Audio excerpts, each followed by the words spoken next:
ಆಮೇಲೆ ಸರ್ ನೀವು ಪುಣೇರಿ ಪಲ್ಟನ್ ಕೋಚ್ ಹಾಕಿರಿ ಸರ್ 5ನೇ ಸೀಸನ್ ಒಳಗೆ. ನೀವು ಪುಣೇರಿ ಪಲ್ಟನ್ ಟೀಮ್ನ ಎಲಿಮಿನೇಟರ್ ತನಕ ತೊಗೊಂಡು ಹೋಗಿರಿ ಸರ್ ಆ ಸೀಸನ್ ಒಳಗೆ. ನಿಮ್ಗೆ ಅದೇ ಇಲ್ಲ ಸರ್ ಫಸ್ಟ್ ಟೈಮ್ ನೀವು ಕೋಚ್ ಆಗಿ ಪ್ರೋ ಕಬಡ್ಡಿ ಬಂದಿದ್ದಾನೆ ಸರ್. ಹೆಂಗೆ ಸರ್ ಅದು ಹೆಂಗಿತ್ತು ಅಂದ್ರೆ ಫಸ್ಟ್ ಟೈಮ್ ಈಗ ಇಲ್ಲಿ ನ್ಯಾಷನಲ್ ಗೇಮ್ಸಿಂದ ಈಗ ಸರ್ ಈಗ ನೀವು ಪ್ರೋ ಕಬಡ್ಡಿಗೆ ಬಂದ್ರಿ. ಈಗ ಗ್ಲಾಮರ್ ಅಂದ್ರೆ ಈಗ ಇಲ್ಲಿ ನಿಮ್ಮ ಫೋಕಸ್ ಇರೋ ಸರ್ ನೀವು ಸಕ್ಸಸ್ ಕಂಡ್ರೆ ನಿಮ್ಮ ಪ್ರೂವ್ ಮಾಡ್ಕೊಂಡ್ರೆ ಮುಂದೆ ನಿಮ್ಗೆ ಜಾಸ್ತಿ ಆ ಚಾನ್ಸ್ ಇದ್ದಿರ್ತಾವೆ ಕೋಚ್ ಆಗಿ. ಅದು ಹೆಂಗಿತ್ತು ಸರ್ ಅದು? ಅದೇ ಒಂದು ಅವಕಾಶ ಸುಮಾರು ಕಡೆ ಕರೆದಿದ್ರು, ನಾನೇ ಬೇಡ ಅಂತ ಬಿಟ್ಬಿಟ್ಟಿದ್ದೆ. ನಾನು ಸೀಸನ್ 2 ನಾನು ಬೆಂಗಾಲ್ ಹೋಗಿದ್ದೆ. ಈ ಹುಡುಗರುಗಳು ಎಲ್ಲ ತುಂಬಾನೇ ಉಬ್ಕೊಂಡ್ಬಿಟ್ಟಿದ್ರು ಅವರು ಹುಡುಗರೆಲ್ಲ. ಟೆಲಿಕಾಸ್ಟ್ ಆಗೋದು, ನೇಮ್ ಇರೋದೆಲ್ಲ ನೋಡಿ ಅವ್ರ ಆಟಿಟ್ಯೂಡೇ ಒಂಥರ ಡಿಫ್ರೆಂಟ್ ಇತ್ತು. ನನಗೆ ಬೇಡಪ್ಪ ಅಂತ ಬಿಟ್ಟು ಸುಮ್ಮನಿದ್ದೆ. ಆಮೇಲೆ ಯಾರೋ ಒಬ್ಬ ಕೋಚ್ಗೆ ನಾನು ಒಂದು ಕಡೆ ರೆಫರ್ ಮಾಡಿದ್ದೆ. ಅವ್ರು ಮಧ್ಯದಲ್ಲಿ ಬಿಟ್ಟು ಹೋಗ್ಬಿಟ್ರು. ಮಧ್ಯದಲ್ಲಿ ಅಂದರೆ ಆಕ್ಷನ್ ಮುಂಚೆ ಬಿಟ್ಬಿಟ್ರು. ಅದರಿಂದ ನಾನು ಯಾರಿಗೆ ಸಜೆಷನ್ ಕೊಟ್ಟಿದ್ದೆ ಅವ್ರು ನೀನೇ ಮಾಡಬಾ ಅಂತ ಹೇಳಿದ್ರು. ಬಂದು ಮಾಡಿದ್ದೆ. ಅದು ಒಳ್ಳೆ ಸಾಧನೆ ಅವಾಗ ಆಗಿತ್ತು. ಸೀಸನ್ 5 ಟಾಪ್ 2 ಇದ್ವಿ ನಾವು.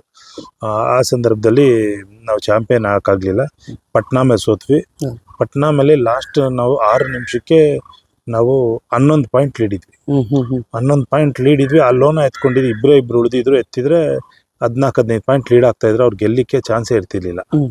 ಯಾರು opposite team Patna Pirates. But ಮಿಸ್ಟೇಕ್ಸ್ಗಳ ಮಾಡಿದ್ರು ಹುಡುಗರು. ಬಟ್ ಅಂತ ಆ ಮ್ಯಾಚು ಸೋತ್ವಿ. ಹಂಗಾಗಿತ್ತು. ಆದರೆ ಅದು ಆದ ನಂತರ ತಿರ್ಗಾ ನನಗೆ ಬೆಂಗಳೂರು ಬುಲ್ನಲ್ಲಿ ಅವಕಾಶಕ್ಕೆ ಕರೆದ್ರು.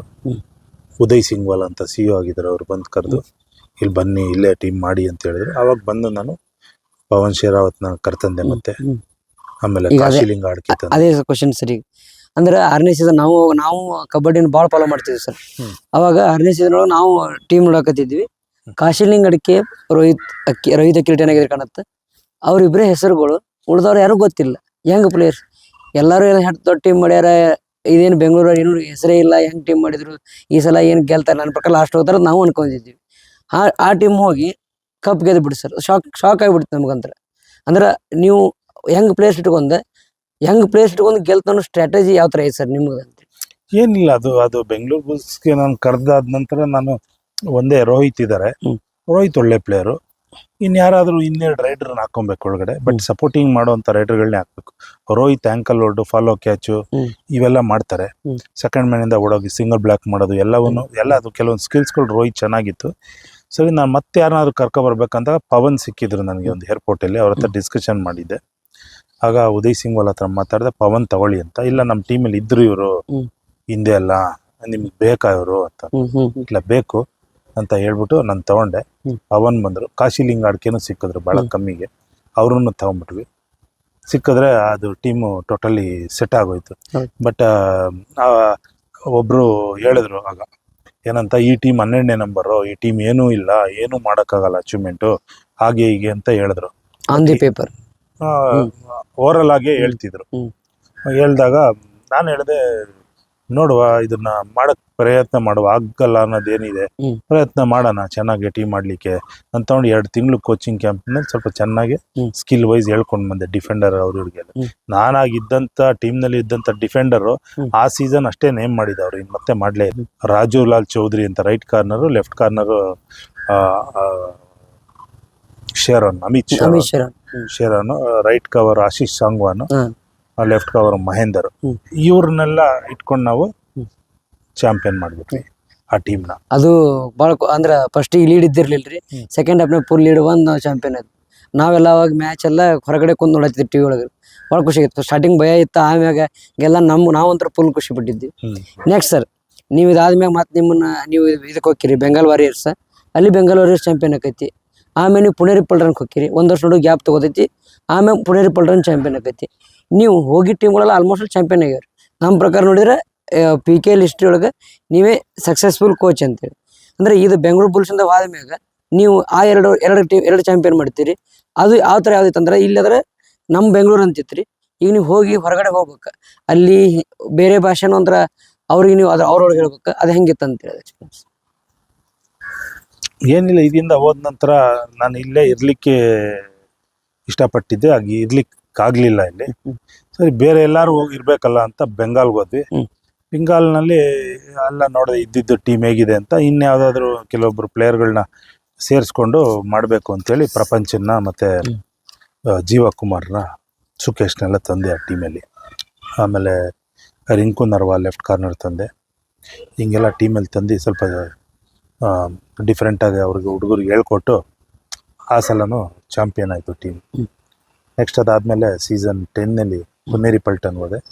ಅಲ್ಲೂ ಒಂದು 2-3 ಚೇಂಜಸ್ ಮಾಡಿದೆ ಪ್ಲೇಯರ್ಗಳನ್ನ ಮಾಡಿಕೊಂಡು ಅದು ಕೂಡ ಚಾಂಪಿಯನ್ ಆಯಿತು.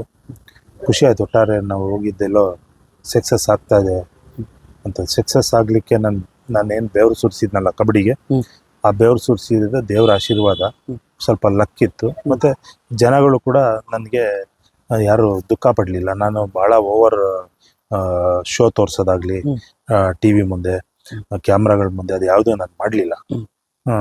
ನಾನು ಡೀಸೆಂಟಾಗಿ ಪೇಷನ್ಸ್ ಆಗಿ ಏನು ಕೆಲಸ ಮಾಡಬೇಕು ಅದನ್ನು ನಾನು ಮಾಡ್ತಿದ್ದೆ. ಜನ ಅದನ್ನು ಲೈಕ್ ಮಾಡೋರು. ಅದರಿಂದನೇ ಎಲ್ಲರೂ ಬೇಡಿಕೆ ಇಟ್ಟರು. ರಮೇಶ್ನೇ ಕರ್ತನ್ನಿ ಬೆಂಗಳೂರು ಬುಲ್ಸ್ಗೆ ಅಂತ 2 ಸಲ ಲಾಸ್ಟ್ ಸೀಸನ್ 9, 10, 11 ಪರ್ಫಾರ್ಮೆನ್ಸ್ ಮಾಡಿದ್ದೆ ಇದ್ದಾಗ ಎಲ್ಲ ಅಭಿಮಾನಿಗಳು, ಬುಲ್ಸ್ ಅಭಿಮಾನಿಗಳೆಲ್ಲ ಇಲ್ಲ ರಮೇಶ್ ತನ್ನಿ ಅಂತ ಬೇಡಿಕೆ ಮಾಡಿದ್ರು. ಅವ್ರ ಬೇಡಿಕೆ ಮೇಲೆ ನಾನು ಇವಾಗ ಇಲ್ಲಿ ಬಂದಿದ್ದೀನಿ. ಈಗ ಸರ್ ಅಲ್ಲಿ ಏನೋ ಮ್ಯಾಚ್ ನಡೀತಿರತ್ತಿ, ಹೆಚ್ಚ ಕಡಿಮೆ ಹಾಕಿರತ್ತಿ, ನೀವು ಅನ್ಕೊಂಡಿರಂಗೆ ಮ್ಯಾಚ್ ಹೋಗಿರಂಗಿಲ್ಲ, ಪ್ಲೇಯರ್ಸ್ ಹೇಳ್ಬೇಕು, ಆದ್ರೂ ಸಿಟ್ಲೇನು ಹೇಳ್ಬೇಕಾಗೈತಿ, ಹಿಂದಿಯೊಳಗೆ ಹೇಳ್ತಿರ್ತೀರಿ, ಆ ಸಿಟ್ಟಿನ ಹೇಳ್ಬೇಕಾದ್ರೆ ನಡು ಬಾಯ ಕನ್ನಡ ಬಂದ್ಬಿಡ್ತಾವನಂತೆ. ಇಲ್ಲ, ಕನ್ನಡ ನಾನು ಮಾತಾಡ್ತೀನಿ. ಕನ್ನಡ ಹುಡುಗರ ಹತ್ರ ನನ್ನ ಜೊತೆಲಿರೋರು ಯಾರಾದಿದೆ ಕನ್ನಡದಲ್ಲಿ ಹೇಳ್ತೀನಿ, ತಮಿಳವ್ರಿಗೆ ತಮಿಳಲ್ಲಿ ಹೇಳ್ತೀನಿ, ಹಿಂದಿಯವ್ರಿಗೆ ಹಿಂದಿಯಲ್ಲಿ ಹೇಳ್ತೀನಿ. ಹೇಗಾದ್ರೂ ಒಟ್ಟಿನಲ್ಲಿ ಹೇಳ್ಕೊಂಡು ತಗೊಂಡೋಗ್ಬೇಕಲ್ಲ, ಒಬ್ರಿಗೊಬ್ರನ್ನ ಎಲ್ಲರನ್ನೂ ಜೊತೆಲಿ ತಗೊಂಡೋಗ್ಬೇಕು. ಇದು ಟೀಮ್ ಗೇಮು. ಒಟ್ಟಾರೆ ಎಲ್ಲರಿಗೂ ಮಾತಾಡಿಸಿ ಹೇಳ್ಕೊಂಡು ಮಾಡಿಕೊಂಡು ನನ್ನ ಕಡೆಗೆ ಜಾಸ್ತಿ ಆಕರ್ಷಣೆ ಮಾಡ್ತೀನಿ ಅವ್ರನ್ನ. ಮಾಡಿ ನಾನು ಅವ್ರನ್ನ ನೋಡು ಅಂತ ಹೇಳ್ತೀನಿ. ಒಂಥರ ಪ್ಯಾನ್ ಇಂಡಿಯಾ ಕೋಚಿಂಗ್ ನೋಡಿಸಿ ನನ್ನನ್ನು ನೋಡ್ಸ್ಕೊಂಡು ಅವ್ರಿಗೆ ಗೈಡ್ ಮಾಡ್ತಾ ಇರ್ತೀನಿ, ಹಿಂಗೆ ಆಡಿ ಮಾಡಿ ಅಂತ. ಹುಡುಗರು ಆಡ್ತಾರೆ. ಇದೆಲ್ಲ ಏನೋ ಒಂದು ಅದೃಷ್ಟ ಅಷ್ಟೇ, ನನಗೆ ದೇವರ ಆಶೀರ್ವಾದ ಇಂದ ಹಂಗಾಗಿದೆ. ಸರ್ ನೀವು ಬೆಂಗಳೂರು ಬುಲ್ಸ್ ಬಿಟ್ಟು ಹೋದ್ಮ್ಯಾಗ ನಮ್ಗೆ ಕಪ್ಪೇ ಬಂದಿಲ್ಲ ಸರ್. ಆದ್ರೆ ಹೋದ ವರ್ಷದ ಅಂದ್ರೆ ಈ ವರ್ಷ ಏನು ಆಡಿದ್ರಲ್ರಿ, ಅತಿ ಹೀನಾಯವಾಗಿ ಆಡಿದ್ರಿ.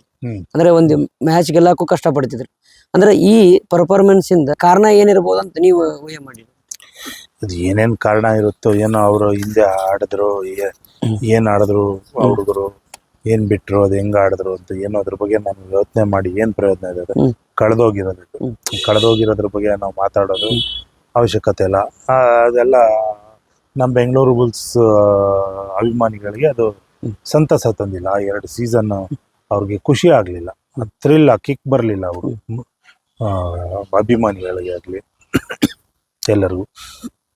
ಅದು ಬಿಡೋಣ, ಇನ್ನು ಮುಂದೆ ಹೇಗೆ ಟೀಮ್ ಮಾಡಬೇಕು ಅದನ್ನ ನೋಡಿ ಮುಂದಕ್ಕೆ ಹೋಗುವ.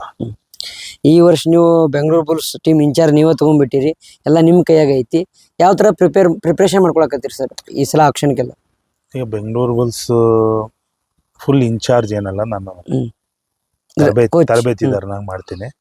ಅಲ್ಲಿ ಮ್ಯಾನೇಜ್ಮೆಂಟ್ ಬೇರೆ ಇದ್ದಾರೆ, ಕೀರ್ತಿ ಅಂತೇಳಿ ಮೇಡಮ್ ಅವರು, ಆಮೇಲೆ ಮ್ಯಾನೇಜರ್ಸು ಎಲ್ಲ ತುಂಬ ಸಪೋರ್ಟ್ ಸ್ಟಾಫ್ ಬೇರೆ. ಅದು ಟೀಮ್ ಇದೆ, ಒಳ್ಳೆ ಟೀಮ್ ಇದೆ. ಅದು ಆ ಒಳ್ಳೆ ಟೀಮ್ ಇರೋದ್ರಿಂದನೇ ಆ ಟೀಮು ಇವತ್ತು ಸಹ ಫ್ಯಾನ್ ಫಾಲೋವರ್ಸ್ ಅಷ್ಟೊಂದು ಇರೋದು. ಅವ್ರು ಮಾಡಿದಂಥ ಈ ಕಬಡ್ಡಿ ಬಗ್ಗೆ ಸೋಷಿಯಲ್ ಮೀಡಿಯಾದಲ್ಲಿ ಹೈಯೆಸ್ಟ್ ಫ್ಯಾನ್ ಫಾಲೋಯಿಂಗ್ ನಮ್ಮದೇ ಐತಿ ಇರೋದ್ರಿಂದ ಆ ಲೆವೆಲ್ಗೆ ಅದು ಟೀಮ್ ತಲುಪಿದೆ. ಅದರಲ್ಲಿ ಅವ್ರ ಕೆಲಸ ಅವ್ರು ಮಾಡಿದ್ದಾರೆ. ಬಟ್ ನಾವು ಇನ್ನು ಮಾಡಬೇಕಷ್ಟೇ. ಇನ್ನು ನಾವಿಲ್ಲಿ ಬಂದಿರೋದ್ರಿಂದ ಹುಡುಗರನ್ನ, ಚೆನ್ನಾಗಿರೋ ಹುಡುಗರುಗಳನ್ನ ಕರೆದು ಒಳ್ಳೆ ಟೀಮ್ ಮಾಡಿದ್ವಿ. ಸರ್ ನಮ್ಮ ಉತ್ತರ ಕರ್ನಾಟಕದ ಕಡೆ ಜಾಸ್ತಿ ಆಡೋ ಆಟನ ಕಬಡ್ಡಿ, ಖೋ ಖೋ ಸರ್. ಈಗ ಅಲ್ಲಿ ಅಂದ್ರೆ ನಮ್ಮ ಕಡೆ ಭಾಗದವ್ರು PK ಒಳಗೆ ಸೆಲೆಕ್ಟ್ ಆಗಂಗಿಲ್ಲ, ಆಲ್ಮೋಸ್ಟ್ ಅಲ್ಲ, ಕಡಿಮೆ ಅಂದ್ರೆ ಅವ್ರ ಪಾತ್ರ ಕಡಿಮೆ ಇರುತ್ತೆ ರೀ. ಈಗ ಸರ್ ಅಲ್ಲಿ ಅವ್ರಿಗೆ ನೀವು ಯಾವ ಥರ ಗಮನ ಹರಿಸ್ತೀರಿ ಅಂತೇಳಿ? ಅಂದ್ರೆ ಈಗ ಬೆಂಗಳೂರು ಅದರ ಒಂದು ಸೆಂಟ್ರಿಕ್ ಆಗಿರುತ್ತೆ ಸರ್, ಇಲ್ಲಿ ಗುರ್ಸ್ಕೋತಾರೆ. ಈ ಹಳ್ಳಿ ಭಾಗದಿಂದ ಬಂದ ಅವ್ರು ಗುರ್ಸ್ಕೋಬೇಕಂದ್ರೆ ಅವ್ರ ತಯಾರಿ ಹೆಂಗಿರ್ಬೇಕಂತ, ಮತ್ತು ನೀವು ಯಾವ ಥರ ಹಳ್ಳಿ ಭಾಗದ ಹುಡುಗರನ್ನ ನೋಡ್ತೀರಂತೇಳಿ?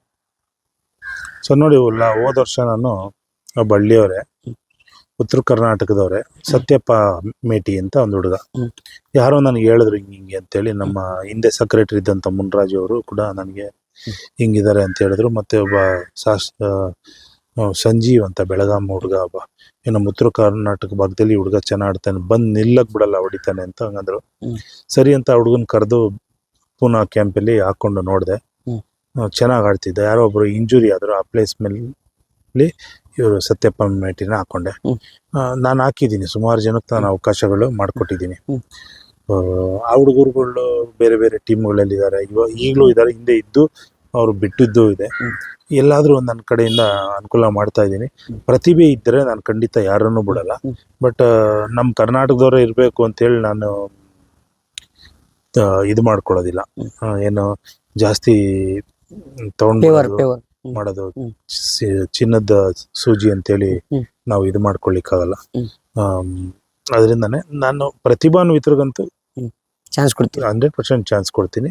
ಅವ್ರ ಕೈಯಿಂದ ಕೆಲಸ ತಗೋತೀನಿ. ನಾನೀಗ ಸುಖೇಶ್ ಹೆಗಡೆ, ಜೀವ ಪ್ರಶಾಂತ್ ಮತ್ತೆ ಪ್ರಪಂಚನ ಕೆಲಸ ತಗೊಂಡೆ ಹಿಂದೆ. ಅದೇ ಥರ ಪ್ರತಿಭೆ ಇರೋ ಹುಡುಗರು ಸಿಕ್ಕಿದ್ರೆ ಅವ್ರ ಕೈಯಿಂದ ಕೆಲಸ ತಗೊಳ್ತೀನಿ. ಅವ್ರಿಗೆ ಒಳ್ಳೆ ಮಾರ್ಗದರ್ಶನ ಕೊಡ್ತೀನಿ. ಆ ಹುಡುಗರಿಗೆ ಮುಂದೆ ತರ್ತೀನಿ. ಅಷ್ಟೇ ಸೌತ್ ಇಂಡಿಯಾಗೆ ಸ್ವಲ್ಪ ಫೇವರ್ ಮಾಡ್ತೀನಿ.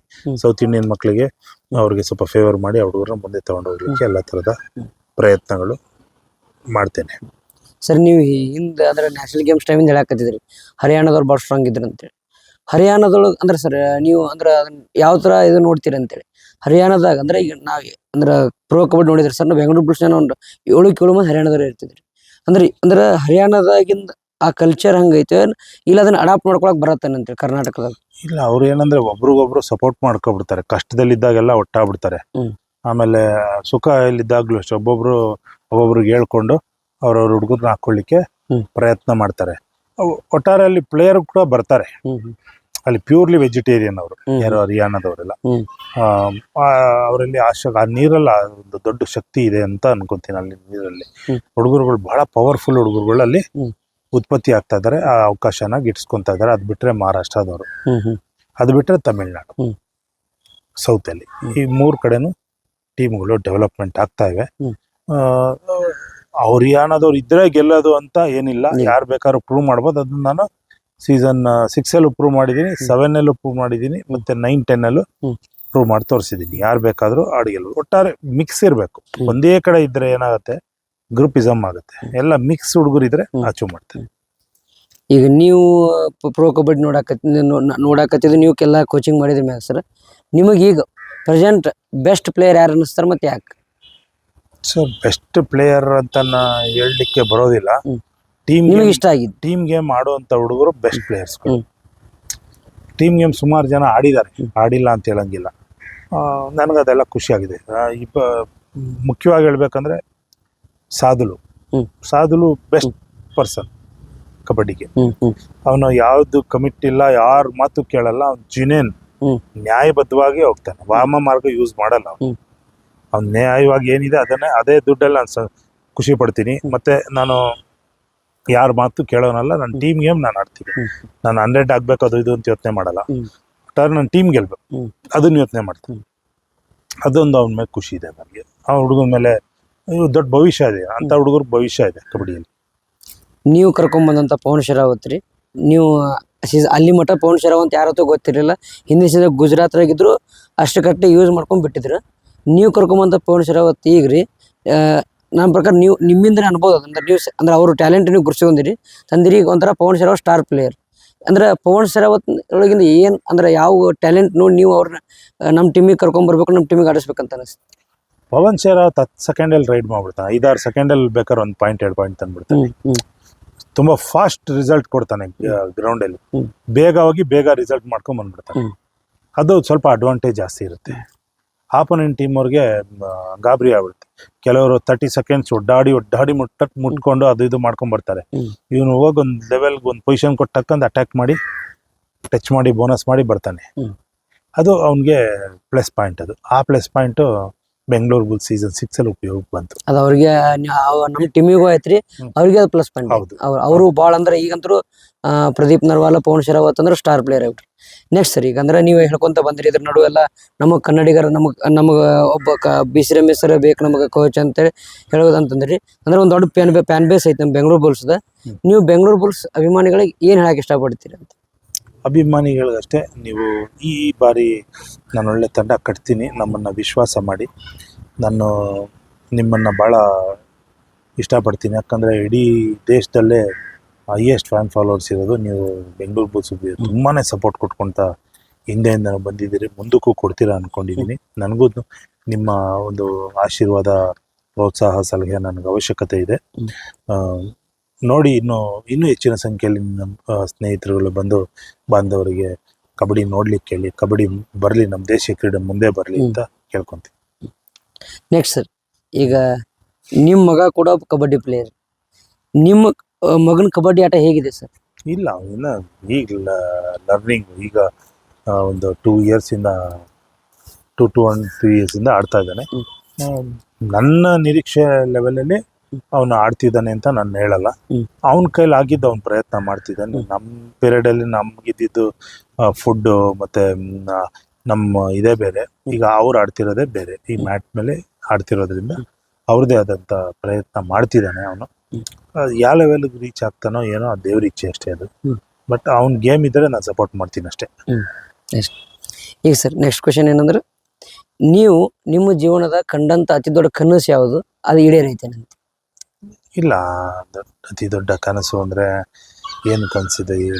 ನಾವೆಲ್ಲ ಒಂದು ಕಡೆ ದೊಡ್ಡ ಸ್ಟೇಡಿಯಂ ಕಟ್ಟಬೇಕು, ಸಾವಿರಾರು ಜನ ಪ್ರಾಕ್ಟೀಸಿಗೆ ಬರಬೇಕು, ಆ ಹುಡುಗರುಗಳನ್ನ ಬೆಳೆಸಬೇಕು, ಇದೆಲ್ಲ ಒಂದು ಆಸೆ ಇದೆ ಅಷ್ಟೇ. ಅದು ಬಿಟ್ಟರೆ ನಾವಂತೂ ತುಂಬ ದೊಡ್ಡ ಲೆವೆಲಲ್ಲಿ ರೀಚ್ ಮಾಡೋಕ್ಕಾಗಿಲ್ಲ, ಒಲಿಂಪಿಕ್ಸ್ ಲೆವೆಲ್ಗೆ. ಇನ್ನು ಮುಂದೆ ಒಲಿಂಪಿಕ್ಸ್ ಬರ್ಬೋದು. ಬಂದ ವರ್ಷದಲ್ಲಿ ನಮ್ಮ ಕಬಡ್ಡಿ ಟೀಮ್ಸ್ಗಳು, ಪ್ಲೇಯರ್ಸ್ಗಳು, ಒಳ್ಳೊಳ್ಳೆ ಪ್ಲೇಯರ್ಸ್ಗಳು ಬರಬೇಕು. ಒಳ್ಳೊಳ್ಳೆ ತರಬೇತಿದಾರ ಕೈಲವರು ಆಡಿ ಮುಂದೆ ಹೋಗಬೇಕು. ಈ ಬೇರೆ ಬೇರೆ ಪ್ರತಿಭಾನ್ವಿತ ತರಬೇತಿದಾರರುಗಳಿದ್ದಾರೆ ಬೇರೆ ಬೇರೆ ಥರ, ಅಂಥವ್ರೆಲ್ಲರ ಕೈಯಲ್ಲೂ ಇವರು ಸಿಕ್ಕಿ ಅವರಲ್ಲಿ ವಿದ್ಯೆ ಕಲ್ತೋಗಿ ದೇಶಕ್ಕೆ ಪ್ರತಿನಿಧಿಸಿ ನಮ್ಮ ದೇಶದ ಬಾವುಟವನ್ನು ಹಾರಿಸ್ಬೇಕು. ಅದು ನನಗೆ ಇಚ್ಛೆ ಇದೆ. ಈಗ ಸರ್, ಅಂದ್ರೆ ನಾವೇನು ಮಾಡ್ತೀವಿ, ಆಕ್ಷನ್ ಒಳಗೆ ಪ್ಲೇಯರ್ಸ್ ಎಷ್ಟು ರೊಕ್ಕಕ್ಕೆ ಸೆಲೆಕ್ಟ್ ಆದರು ಅಂತೆಲ್ಲ ನೋಡ್ತೀವಿ ಸರ್. ಅವ್ರದ್ದು ಇದು ಗೊತ್ತಾಗುತ್ತೆ. ಅಂದರೆ ಆಸ್ ಎ ಕೋಚಿಗೆ ಯಾವ ಥರ ಸ್ಯಾಲ್ರಿ ಇದು ಕೊಡ್ತಾರೆ ಅಂತೇಳಿ ರೊಕ್ಕ ಕೊಡ್ತಾರೆ. ಒಂದು ಯಾರಿಗೂ ಏನು ಅನ್ಯಾಯ ಇಲ್ಲ, ನ್ಯಾಯಬದ್ಧವಾದಂಥ ಒಂದು ಸಂಭಾವನೆ ಕೊಡ್ತಾರೆ. ಸಾಕು, ಏನು ಕೊಡ್ತಾರದು. ನಾವು ಒಟ್ಟಾರೆ ನಾವು ಕಬಡ್ಡಿಲಿ ಇರಬೇಕು, ಕಬಡ್ಡಿಲಿ ಕೆಲಸ ಮಾಡಬೇಕು ಅಂತಿದೆ, ನಾವು ಮಾಡಬೇಕಷ್ಟೇ. ಅದು ಸಂಭಾವನೆ ನಮಗೆ ಇಂಪಾರ್ಟೆಂಟ್ ಅಂತ ಅನ್ಸೋದಿಲ್ಲ. ಕೆಲಸ ಮಾಡೋದು ಇಂಪಾರ್ಟೆಂಟು. ನಮ್ಮ ಕ್ರೀಡೆನ ನಾವು ಅಷ್ಟೇ ಹೊತ್ಕೊಳ್ಳೋಕ್ಕಾಗಲ್ಲ. ನಾವೊಬ್ಬರೇ ಒತ್ತೋದು ಅಂದರೆ ಎಷ್ಟು ದಿವಸ ಒತ್ತಕ್ಕಾಗತ್ತೆ? ಭಾಳಷ್ಟು ಜನ ಇವ್ರುಗಳ ಕೈಯಿಂದ ಪ್ಲೇಯರ್ಸ್ಗಳಿಗೆ ಹೇಳಿ, ಅವ್ರಿಗೆ ನಾವು ನೀತಿ ಪಾಠಗಳನ್ನ ಹೇಳಿ ಕಬಡ್ಡಿ ಇನ್ನೂ ದೊಡ್ಡ ಒಂದು ಲೋಕಕ್ಕೆ ಹೋಗೋ ಲೆವೆಲ್ವರೆಗೂ ನಮ್ಮ ಪ್ರಯತ್ನಗಳು ಮತ್ತು ನಮ್ಮ ಪ್ರಮೋಟ್ ಮಾಡಿ ನಾವೆಷ್ಟು ಹೇಗೆ ನಾವು ಕಬಡ್ಡಿ ಬಗ್ಗೆ ಜನರಿಗೆ ತಲುಪುವಷ್ಟು ನಾವು ಮಾಹಿತಿಗಳನ್ನ ಕೊಡ್ತೀವಿ, ಅದು ಕಬಡ್ಡಿ ಬೆಳೆಯುತ್ತೆ. ಈಗ ನೆಕ್ಸ್ಟ್ ಸರ್, ನಾನು ಫಸ್ಟಿಗೆ ಕೇಳಿದೆ ನಿಮ್ಗಂದ್ರೆ ನಿಮ್ಮ ಜೀವನ ಹೆಂಗಿದೆ ಸರ್ ಈಗ ಅಂತೇಳಿ. ಅಂದ್ರೆ ನಿಮ್ಮ ಪ್ರಕಾರ ಬದುಕು ಎಂದರೇನು? ಸರ್, ಪ್ರತಿಯೊಬ್ಬ ಮನುಷ್ಯನಿಗೆ ಅವನದೇ ಆದಂಥ ಪ್ರೊಫೆಷ್ನಲ್ಸ್ ಇದ್ದೇ ಇರುತ್ತೆ. ಡಿಫ್ರೆಂಟ್ ಪ್ರೊಫೆಷನಲ್, ಸ್ಪೋರ್ಟ್ಸು, ಒಬ್ಬನ ಕಲ್ಚರ್ ಆ್ಯಕ್ಟಿವಿಟೀಸು, ಕೆಲವ್ರಿಗೆ ಸಾಹಸ, ಕೆಲವ್ರಿಗೆ ಅಗ್ರಿಕಲ್ಚರು, ಕೆಲವ್ರಿಗೆ ವಿದ್ಯೆ, ಆ ಥರ ಡಿಫ್ರೆಂಟ್ ಇದೆ. ಯಾರು ಏನೇ ಇದ್ದರೂ ಎಲ್ಲದಕ್ಕಿಂತ ಇಂಪಾರ್ಟೆಂಟು ನಮ್ಮ ಹೆತ್ತ ತಂದೆ ತಾಯಿ. ನಮ್ಮ ಹೆತ್ತ ತಂದೆ ತಾಯಿನ ನಾವು ಚೆನ್ನಾಗಿ ನೋಡ್ಕೊಬೇಕು. ನಮ್ಮ ಜೊತೆಲಿ ಹುಟ್ಟಿದವ್ರು ಅಕ್ಕ ತಂಗಿ ಅಣ್ಣ ತಮ್ಮಂದಿರನ್ನ ಚೆನ್ನಾಗಿ ನೋಡಬೇಕು. ನಮ್ಮ ಪ್ರೀತಿ ಮಾಡಬೇಕು. ಅವ್ರನ್ನ ನಾವೇ ಎಲ್ಲ ಆಸೆ ಪಡಬಾರ್ದು, ಅವ್ರನ್ನ ಜೊತೆಗೆ ಕರ್ಕೊಂಡು ಹೋಗ್ಬೇಕು. ವಯಸ್ಸಾದಾಗ ಅವ್ರನ್ನ ಗಮನ ಹರಿಸಿ ಅವ್ರಿಗೆ ನಾವು ಹಿಂದೆ ನಿಂತ್ಕೊಂಡು ಅವ್ರಿಗೆ ಸಪೋರ್ಟ್ ಮಾಡಿ, ವಯಸ್ಸಾದಂಥ ತಂದೆ ತಾಯಿರನ್ನ ಅವ್ರನ್ನ ಚೆನ್ನಾಗಿ ನೋಡ್ಕೊಳ್ಳೋದು, ಅದರಂಥ ದೊಡ್ಡ ವಿಚಾರ ಇನ್ನೊಂದಿಲ್ಲ. ಮತ್ತು ಎರಡನೇದು ನಿಮ್ಮ ಪ್ರೊಫೆಷ್ನಲ್ ಯಾರಿಗೆ ಎಲ್ಲಿ ಸಂತೋಷ ಸಿಗುತ್ತೆ, ನಿಮ್ಮ ಪ್ರೊಫೆಷ್ನಲ್ ಎಲ್ಲಿ ಯಾವ ಪ್ರೊಫೆಷ್ನಲ್ ಆದರೂ ಒಂದು ಪ್ರೊಫೆಷ್ನಲ್ನ ಸೆಲೆಕ್ಟ್ ಮಾಡ್ಕೊಳ್ಳಿ. ಆ ಪ್ರೊಫೆಷ್ನಲ್ನ ನೀವು ಇದಕ್ಕೆ ತೊಗೊಂಡೋಗಿ ಆ ಪ್ರೊಫೆಷ್ನಲ್ನೇ ಜಾಸ್ತಿ ಮಾಡಿ, ಅದರಲ್ಲೇ ಮುಂದುವರಿ. ಅದು ಇಟ್ಕೊಂಡು ಅದ್ರ ಜೊತೆಯಲ್ಲಿ ಈ ವಿದ್ಯಾಭ್ಯಾಸನೂ ಇರಲಿ, ನೇಚರ್ನ ಲವ್ ಮಾಡೋದು, ಮತ್ತು ಅನಿಮಲ್ಸ್ ಅದನ್ನು ಕೂಡ ಕಾಪಾಡ್ಕೊಂಡು ಹೋಗೋದು, ಇವೆಲ್ಲ ನಮ್ಮ ಕೈಲಿರುತ್ತೆ. ಈ ನೇಚರು ಮತ್ತು ಎಲ್ಲ ಕಾಪಾಡ್ಕೊಂಡು ನಾವು ಹೋದರೆ ಮುಂದೊಂದು ದಿನ ನಾವು ಈಗ ಹೇಗೆ ಕೆಮಿಕಲ್ ಪದಾರ್ಥಗಳನ್ನ ಸೇವನೆ ಮಾಡ್ತೀವಿ, ಅದೆಲ್ಲ ಮುಂದೊಂದು ದಿನ ನಾವೆಷ್ಟು ಎಚ್ಚರಿಕೆ ಹೊತ್ಕೊಂಡು ನಾವು ಅಗ್ರಿಕಲ್ಚರ್ ಬಗ್ಗೆ ಮತ್ತು ನೇಚರ್ ಬಗ್ಗೆ ನಾವು ಗಮನ ಹರಿಸ್ತೀವಿ, ಅಷ್ಟು ದೇವ್ರು ನಮಗೆ ಒಳ್ಳೇದು ಮಾಡಿ. ಈಗ ನೋಡಿ, ದೇವ್ರಂತೂ ನಾವು ಕಣ್ಣಲ್ಲಿ ನೋಡೋಕ್ಕಾಗಲ್ಲ. ಈ ಗಿಡ ಮರಗಳು ಇವೆ ನಮಗೆ ಹಾಲು ಕೊಡೋ, ನಮ್ಮ ಹೊಟ್ಟೆ ತುಂಬಿಸುವಂಥ ಹಸು, ಇದೆಲ್ಲ ಭಾಳ ಇಂಪಾರ್ಟೆಂಟ್. ಇದ್ರ ಬಗ್ಗೆ ನಾವು ಯೋಚನೆ ಮಾಡಿ ಇದೇ ನನಗೆ ದೊಡ್ಡದು ಅಂತ ಅನ್ಕೊಂತೀನಿ. ಓಕೆ ಸರ್, ನಿಮಗೆ ಈಗ ಅಕಸ್ಮಾತ್ ನೀವು ಕಬಡ್ಡಿ ಪ್ಲೇಯರ್ ಆಗಿರ್ಲಿಕ್ಕಂದ್ರೆ ನೀವು ಏನಾಗ್ತಿದ್ರಿ ಜೀವನದಾಗ ಅಂತ? ಏನು ಕಬಡ್ಡಿ ಆಡಿದ್ರಿಂದ ಈ ಲೆವೆಲ್ ನಿಮ್ಮ ಮುಂದೆ ಎಲ್ಲ ನಾವು ಕೂತಿದ್ದೀವಿ. ನಾವು 10 ಜನಕ್ಕೆ ನಾವು ಹೇಳ್ಕೊಡೋಂಗೆ ಮತ್ತು ನಮ್ಮದೇ ಆದಂಥ ಒಂದು ಪ್ರತಿಭೆ ಹೊರಗೆ ಬಂತು. ನಾ ಪ್ಲೇಯರ್ ಆಗಿಲ್ಲ ಅಂದರೆ ಎಲ್ಲಿ ಕೆಲಸ ಮಾಡ್ತಿದ್ವೋ, ನಮ್ಮ ಪೇರೆಂಟ್ಸ್ಗಳು ಜಮೀನು, ನಮ್ಮದು ಪ್ರಾಪರ್ಟಿ ಜಮೀನಲ್ಲಿ ಊರಲ್ಲಿದೆ ಅಲ್ಲಿ ಹೊಲಕ್ಕೆ ಕೆಲಸ ಮಾಡ್ತಿದ್ವು, ಇಲ್ಲ ಸಿಟಿನಲ್ಲಿ ಯಾವ್ದಾದ್ರು ಸಣ್ಣ ಪುಟ್ಟ ಅಂಗಡಿಗಳಲ್ಲಿ ಕೆಲಸ ಮಾಡ್ತಿದ್ವು. ಎಲ್ಲ ಒಂದು ಮಾಡಬೇಕು ನೋಡಿ. ಇಲ್ಲೇ ಇರಬೇಕು ಅಲ್ಲೇ ಇರಬೇಕು ಅಂತಿಲ್ಲ. ನಾನು ಮೈಸೂರು ಬ್ಯಾಂಕಲ್ಲಿ ಮ್ಯಾನೇಜರಾಗಿ ವರ್ಕ್ ಮಾಡಿದ್ದೀನಿ. ಮಾಡಿದ್ರು ಬಿಟ್ಬಿಟ್ಟಿದ್ದೀನಿ. ನಾನೀಗ VRS ತೊಗೊಂಡೆ, ಬ್ಯಾಂಕ್ಗೆ VRS ತೊಗೊಂಡು ಇದ್ದೀನಿ.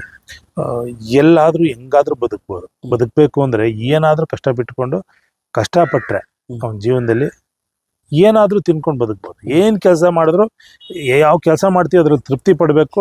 ಹೇಗಿದ್ದೀವಿ ಅಷ್ಟು ಅದರಲ್ಲಿ ಸಂತೋಷವಾಗಿರ್ಬೇಕು. ನಾವು ಏನು ಮಾಡ್ತಿದ್ದೀವಿ ಅದು ಸಂತೋಷ ಅಂತ ಅನಿಸ್ಬೇಕು. ಅಂದ್ರೆ ಬಸವಣ್ಣ ಹೇಳಿದ ಕಾಯಕವೇ ಕೈಲಾಸ ಅಂತ. ಹೌದು. Next sir, last question. ಕಬಡ್ಡಿಯಲ್ಲಿ ಬದುಕು ಕಟ್ಟಿಕೊಳ್ಬೇಕಂತ ಬರುವಂಥ ಯಂಗ್ಸ್ಟರ್ಸ್ಗೆ ನೀವು ಏನು ಕಿವಿ ಮಾತು ಹೇಳ್ತೀರಿ? ನಾನು ಯುವಕರಿಗೆ ಹೇಳ್ತೀನಿ, ನೀವು ಒಳ್ಳೆಯ ಒಂದು ದೇಸಿ ಊಟ ಮಾಡಿ, ದೇಸಿ ಪದಾರ್ಥಗಳು, ನ್ಯೂಟ್ರಿಷನ್ಸ್ಗಳು ಏನು ಹೇಳ್ತೀವಿ, ಸಾವಯವ ಕೃಷಿ ನೀವುಗಳೇ ನಿಮ್ಮ ಜಮೀನುಗಳಲ್ಲಿ ಬೆಳೆದು ಅದನ್ನು ಒಳ್ಳೆ ತಿಂದು, ಆಮೇಲೆ ಒಳ್ಳೆ ಹಾಲು ತುಪ್ಪ ಉಪಯೋಗಿಸಿ. ಭಾಳ ಕಬಡ್ಡಿಗೆ ಸ್ಪೋರ್ಟ್ಸ್ ಒಬ್ಬ ಮನುಷ್ಯನಿಗೆ ಭಾಳ ಇಂಪಾರ್ಟೆಂಟು. ಬೆಣ್ಣೆ ತುಪ್ಪ ಹಾಲು ಇದೆಲ್ಲ ತುಂಬಾ ಇಂಪಾರ್ಟೆಂಟ್. ಅದನ್ನು ತೊಗೊಳ್ಳಿ. ನಿಮ್ಮ ಬಾಡಿಗೆ ಬೇಕಾದಂಥ ನ್ಯೂಟ್ರಿಷನ್ಸು ನ್ಯಾಚುರಲ್ ಫುಡ್ಡಲ್ಲೇ ತಗೊಳ್ಳಿಕ್ಕೆ ಪ್ರಯತ್ನ ಮಾಡಿ. ಸೀಸನ್ ಬಂದಾಗ ನಿಮಗೆ ನ್ಯಾಚುರಲ್ ಬೇಡ ಅನ್ಸಿದ್ರೆ ನೀವು ಸಪ್ಲಿಮೆಂಟ್ರಿ ರೂಪದಲ್ಲಿ ಕೆಲವಷ್ಟು ದಿನಕ್ಕಷ್ಟೇ ತಗೊಳ್ಳಿ. ಯಾರು ವಾಮ ಮಾರ್ಗ ಯೂಸ್ ಮಾಡಬೇಡಿ ಅಂತ ನಾನು ಮನವಿ ಮಾಡ್ತೀನಿ. ರೆಕಮೆಂಡೇಶನ್ ಮಾಡಿಸ್ಕೊಂಡು ಬರೋದು, ಅಲ್ಲ ಅಂದರೆ ಇಂಜೆಕ್ಷನ್ ಹಾಕೊಂಡು ಆಡೋದು, ಇಂಥ ಒಂದು ಕೆಟ್ಟ ಅಭ್ಯಾಸಗಳಿಗೆಲ್ಲ ಹೋಗ್ದಿರಾ ಒಂದು ಒಳ್ಳೆ ಅಭ್ಯಾಸಗಳನ್ನ ಮಾಡಿಕೊಂಡು ನಿಮ್ಮ ಮನೆಯವ್ರಿಗೆ ಮತ್ತು ರಾಜ್ಯಕ್ಕೆ ಕೀರ್ತಿ ತನ್ನುವಂಥ ಕೆಲಸ ಮಾಡಿ. ಧನ್ಯವಾದಗಳು ಸರ್. ಇಲ್ಲಿ ತನಕ ಮಾತಾಡಿದಕ್ಕೆ ಒಂಥರ ಹೊಸ ಅನುಭವ ಐತೆ ಸರ್ ನಮಗೆ. ನಿಮ್ಮಂಥ ದೊಡ್ಡ ವ್ಯಕ್ತಿ ಜೋಡಿ ನಾವು ಇಂಟರ್ವ್ಯೂ ಮಾಡ್ತೀವಿ ನಾವು ಅನ್ಕೊಂಡಿರಲಿಲ್ಲ. ನಮಗೊಂದು ಸಣ್ಣ ವ್ಯಕ್ತಿ ನೀವು ಒಂದು ಇಂಟರ್ವ್ಯೂ ಅವಕಾಶ ಮಾಡಿಕೊಟ್ಟಿದ್ದು ಧನ್ಯವಾದಗಳು. ಇದೊಂಥರ ನನಗೊಂದು ಲೈಫ್ ಟೈಮ್ ಮೆಮರಿ ಇರುತ್ತೆ ಸರ್. ಇಲ್ಲಿ ತನಕ ನನ್ನ ಜೊತೆ ನೀವು ನಾ ಕೇಳಿದ ಪ್ರಶ್ನೆಗಳಿಗೆ ಉತ್ತರ ಕೊಟ್ಟಿದ್ದಕ್ಕೆ ನಾನು ಧನ್ಯವಾದಗಳು ಸಲ್ಲಿಸ್ತೀನಿ ಸರ್. Thank you sir. ನಮಸ್ಕಾರ.